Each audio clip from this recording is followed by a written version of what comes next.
When I think about the journey of life, I often picture a long, winding road with gentle slopes and sudden dips. Along this road, we gather memories, make choices, and leave footprints that tell our story. Today, I want to share with you a story that weighs heavy on my heart. A story of an 81-year-old widow named Mira. She was once vibrant and full of dreams, but as she grew older, she realized there were 5 costly mistakes she wished she had avoided. As a doctor who has spent decades listening to the fears and regrets of seniors, I can tell you these lessons are more than personal reflections. They are powerful insights backed by studies and science. So listen closely, because these words might just change the way you live the rest of your years. Mira married her college sweetheart when she was 24. For 55 years, they shared every sunrise and every tear. When her husband passed away, she felt as if a part of her soul had gone missing. In her solitude, she found herself looking back and wishing she had made different choices. The first mistake she shared with me was not maintaining strong social connections. You see, loneliness is not just a feeling, it is a silent killer. A study published in the Journal of the American Medical Association Internal Medicine showed that social isolation increases mortality risk by nearly 30% in older adults. Mira thought she was strong enough to live alone without reaching out to friends or joining community activities. She stopped attending her book club and rarely called her children. Slowly, she felt her world shrink. Her mental sharpness faded and her sense of purpose weakened. Humans are wired for connection. Our brains light up when we share laughter, and our hearts stay healthier when we feel loved. If Mira could turn back time, she would have kept her friendships alive and welcomed new ones into her life. This simple act could have extended her health and happiness. The second mistake Mira often cried about was neglecting her physical health. After turning 70, she stopped exercising because she felt too tired and assumed her body was too fragile. But the truth is, movement is medicine. According to research from Harvard University, regular physical activity can reduce the risk of heart disease, diabetes, and even some cancers by up to 40%. Exercise also sharpens memory and delays cognitive decline. Mira believed she was protecting herself by resting more, but instead her muscles weakened and her balance deteriorated. She suffered a fall at 78 that fractured her hip, an injury that became a turning point in her downward health spiral. She told me she wished she had embraced gentle walks, light stretching, or even chair yoga. It is not about running marathons. It is about keeping the body awake and engaged. Studies show that even 10 to 15 minutes of daily movement can significantly improve mood and physical strength.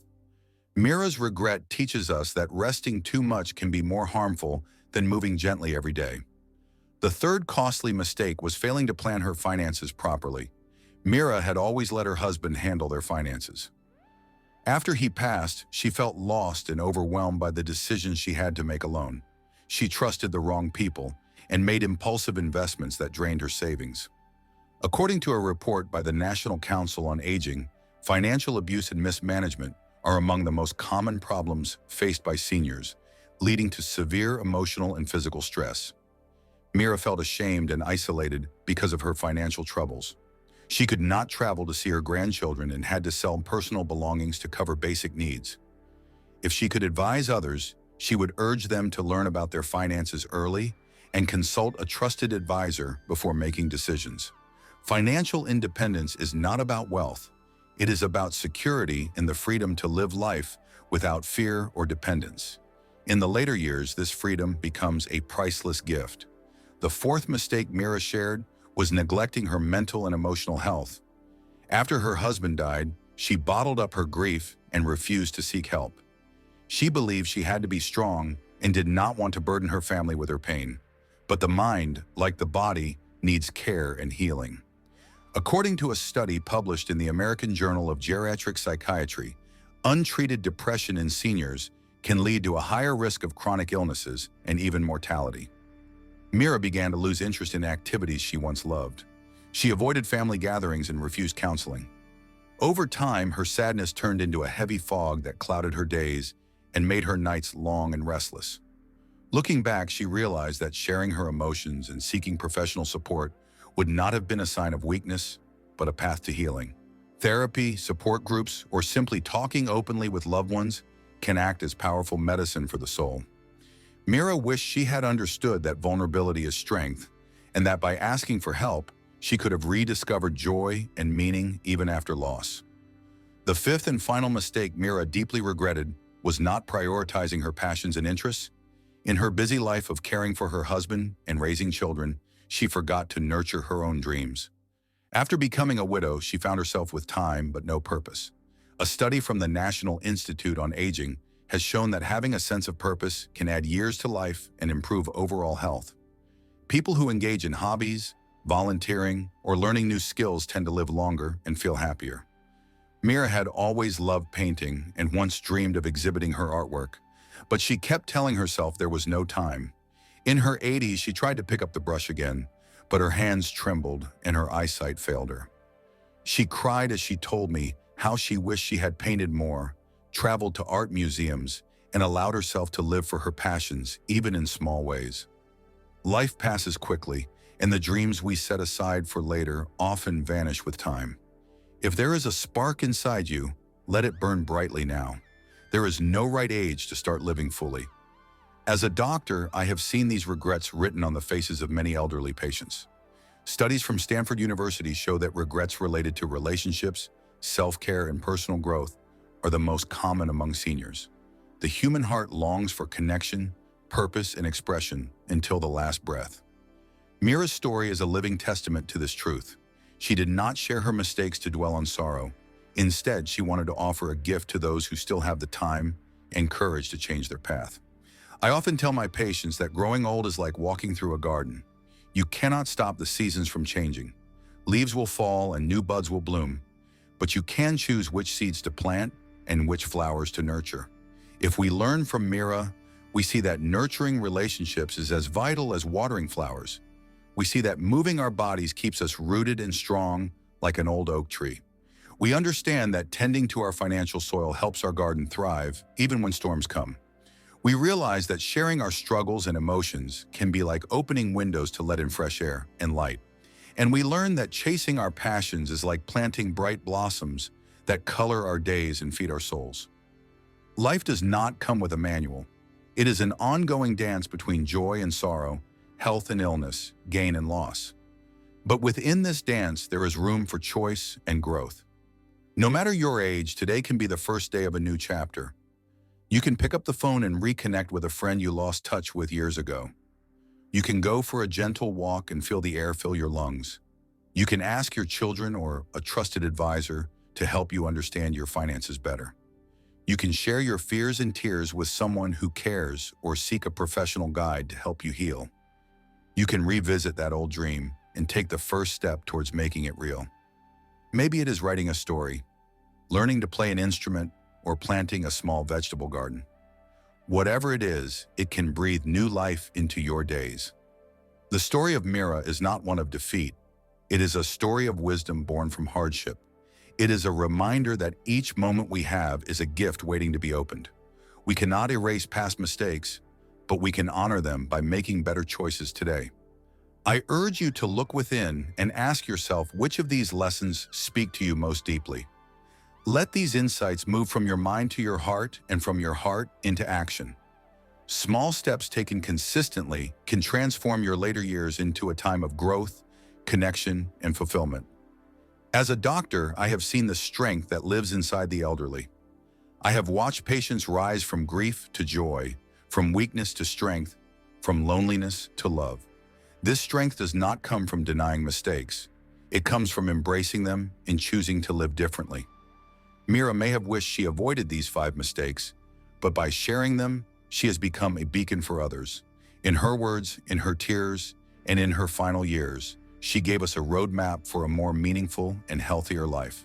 So as you sit here today, I invite you to take a deep breath and promise yourself that you will not wait for tomorrow to cherish your connections, that you will not postpone movement until it feels too late, that you will not hide from financial or emotional struggles, that you will not silence the song of your passions, because life is precious and fleeting, and each heartbeat is a chance to write a new verse in your story. Mira's journey might be marked by mistakes, but it is also illuminated by love and courage. Let us carry her lessons forward and live the years we have left with the kind of strength and wisdom that would make her proud.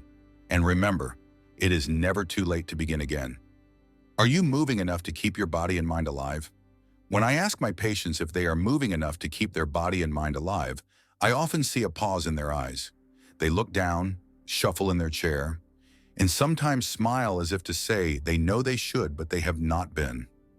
I understand, I truly do. As we grow older, it feels easier to stay seated, to take the elevator instead of the stairs, or to avoid that daily walk we once loved. But I want to tell you something important today, something that might change the way you think about every step you take. Movement is not just about keeping your legs strong or your heart healthy. Movement is life. It is breath. It is the gentle beating of the drum that keeps our body and mind in rhythm with the world around us. Let me share a story with you. A patient named Ravi, 77 years old, came to see me after his wife passed away. He used to walk with her every morning around their garden, smelling the roses and listening to the birds. After she died, he stopped.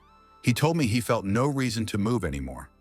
Slowly, he began to feel stiff, his balance weakened, and his spirit darkened.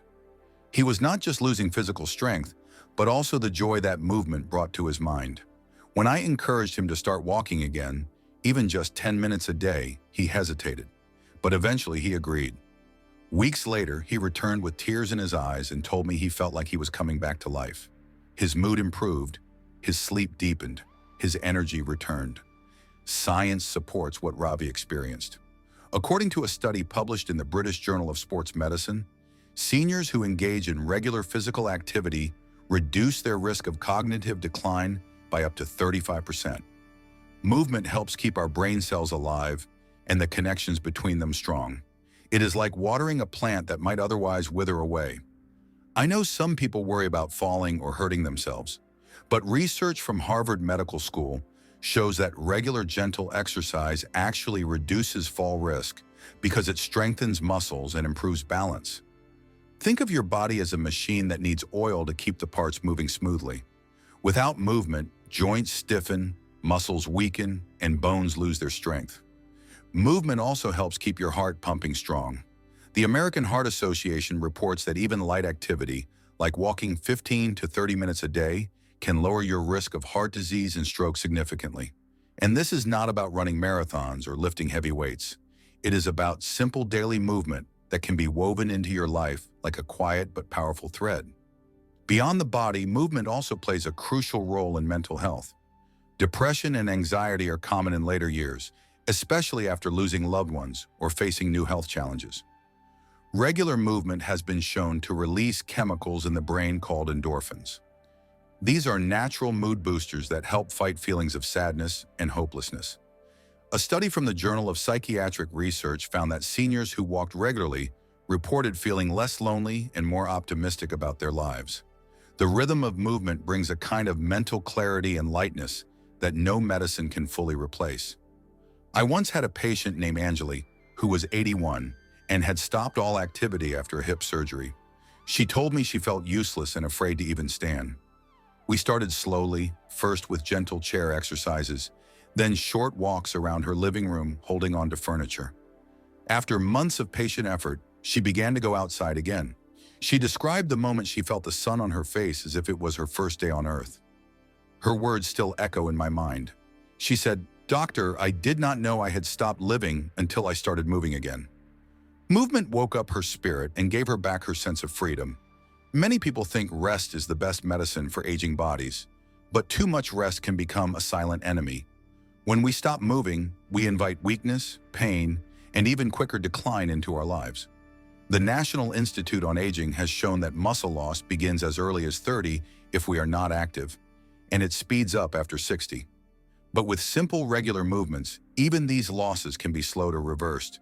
Your body wants to move. It was designed to move. Your joints, your muscles, your heart, and your brain all depend on it. Think about your daily life. Are you choosing to sit when you could stand? Do you watch television for hours without stretching your legs? Could you take small walks in your hallway or around your garden? Every small decision to move adds up. If you think you are too old to start, Remember that studies have found benefits even in people who begin exercising in their 80s or 90s. The key is to start gently and consistently. You can try activities like walking, gentle stretching, tai chi, or even dancing slowly to your favorite old songs. Find something that feels joyful, not like a punishment. I am not here to scare you or to make you feel guilty. I am here to remind you that every small movement is an act of love toward yourself. Movement keeps your spirit alive, your mind clear, and your body strong enough to enjoy the days ahead. We often think about taking vitamins or special medicines, but movement is the simplest, most natural medicine you can give yourself. It is free and always available. I want you to imagine waking up tomorrow and deciding to move just a little more than you did today. Maybe you take 5 extra steps to the kitchen or stand up and stretch during commercials. Over time, these small acts become habits. Habits become strength, and strength becomes freedom. Movement is not about proving something to the world. It is about honoring the life you have been given and keeping your inner flame burning bright. As a doctor who has walked beside many seniors, I have seen firsthand how those who keep moving enjoy more independence, fewer health problems, and greater joy in their daily lives. They laugh more, they sleep better, and they greet each day with more energy. I believe you can be one of them. I believe in your ability to begin, no matter how small the first step might seem. So I ask you again, are you moving enough to keep your body and mind alive? If the answer is no, then I invite you to start today. One gentle stretch, one short walk, one quiet dance in your room can be the first chapter in a new story of strength and hope. And remember, every step is a victory. Every movement is a gift. Choose to move. Choose to live.